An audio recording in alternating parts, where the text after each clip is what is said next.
Vous êtes optimiste ce matin ? Oui, si effectivement la situation devient plus calme, si la grève cesse, je pense que d'ici le week-end, on aura réapprovisionné un maximum de stations-service qui étaient en panne ce matin. Quelle est la situation ce matin à l'heure où l'on se parle ? Combien de stations touchées ? En France, on estime à peu près 150 stations en rupture complète de produits sur 11 000 au total et à peu près 500 qui sont en rupture partielle.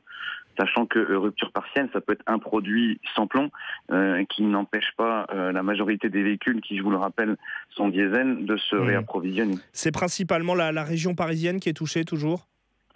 Oui, c'est principalement la région parisienne. Dans ces chiffres, on a une grosse proportion qui est de la région parisienne, ce que les Parisiens, malheureusement, ont pu constater. Oui, alors justement, les autorités refusent toujours de parler de pénurie, mais ce qu'on entend dans nos reportages, c'est quand même des automobilistes en région parisienne, vous le disiez, qui font plusieurs stations sans trouver de carburant. Comment vous expliquez-vous ce décalage entre le discours officiel et la réalité vécue par les automobilistes ?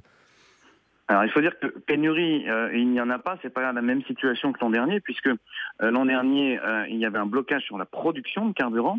Aujourd'hui, les dépôts sont bien alimentés. Et le problème, malheureusement, c'est le dernier maillon de la chaîne, le camion qui livre la station, qui est grippé. Donc, les stations ne sont jamais très longtemps laissées sans carburant, ce qui fait des problèmes d'approvisionnement, mais j'allais dire tournants. Une station en a, l'autre en a. C'est une situation qui est effectivement pas facile et encore moins facile pour les exploitants de stations-service. Alors justement, c'est tendu avec les clients. Ils vous disent quoi, vos confrères patrons de stations-service ?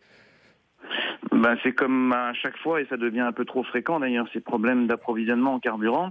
Nous qui sommes du coup le dernier maillon de la chaîne, supportons les griefs des clients, alors que bien entendu on n'y peut rien, qu'on essaie d'organiser au mieux les files d'attente, que dans certains cas on va décider nous-mêmes un certain rationnement pour partager, et ça les gens ne sont pas toujours prêts à l'entendre. Vous l'évoquiez tout à l'heure, en cas de levée de la grève aujourd'hui, là dans les prochaines heures, combien de temps faut-il vraiment pour un retour complet à la normale ?